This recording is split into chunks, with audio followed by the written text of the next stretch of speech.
ابن عمر رضی اللہ عنہ نے حضور اقدس صلی اللہ علیہ وسلم کا ارشاد نقل ہے کہ حسد دو شخص کے سوا کسی پر جائز نہیں۔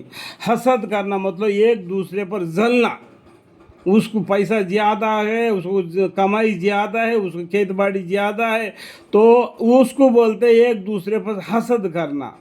تو دو چیزوں کے علاوہ حسد کرنا بالکل گناہ ہے۔ کون بولتے ہیں؟ ابن عمر رضی اللہ عنہ نے حضور اقدس صلی اللہ علیہ وسلم کا ارشاد منقول ہے کہ حسد دو شخصوں کے سوا کسی پر جائز نہیں۔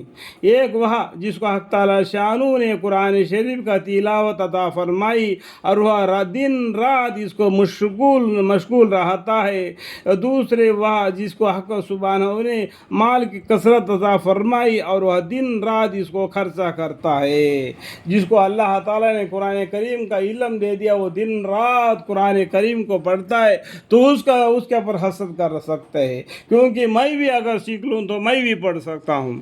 اگر اللہ تعالیٰ نے کس کو مال دیا تو اللہ کے راستے میں دن رات خرچہ کرتا ہے، تو اس کے پر بھی حسد کرتے ہیں۔ اللہ تعالیٰ اگر مجھے بھی دے تو میں بھی اس طریقے سے خرچہ کر سکتا ہوں، ٹھیک ہے۔ ان دونوں کے علاوہ دوسرے چیز کسی بھی چیز پر حسد کرنا جائز نہیں۔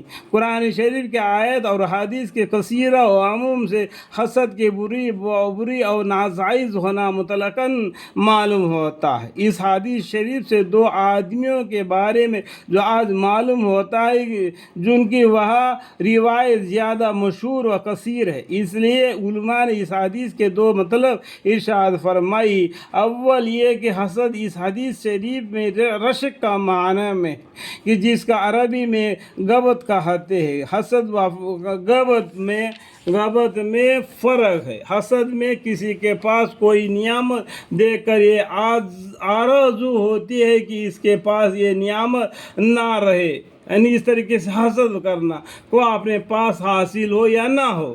اللہ جس کو چاہے اس کو دے سکتا ہے، تو لیکن اس کے پر یعنی حسد نہیں کرنا۔ اور رشک میں اپنے پاس اس کے حصول کے تمنا آرزو ہوتی ہے۔ عام ہے کہ دوسرے سے جاہل ہونا ہو یا نہ ہو، چونکہ حسد بلا جمال حرام ہے، اس لیے علماء نے اس لفظ حسد کو مجازاً غلط کے معنی میں ارشاد فرمایا کہ جو دنیاوی اموار میں مباح ہے اور دینی اموار میں مستحب۔ دوسرا مطلب یہ بھی ممکن ہے کہ بسا اوقات کلام الہی سبیل الفرض والتقدیر مستقل ہوتا ہے، یعنی اگر حسد جائز ہوتا تو یہ دو چیزیں ایسی تھی کہ ان میں جائز ہوتا۔ الحمدللہ رب العالمین۔ اللہ تعالیٰ ان باتوں کو سمجھنے کی توفیق عطا فرمائے، اس حدیث کو سمجھنے کی توفیق عطا فرمائے۔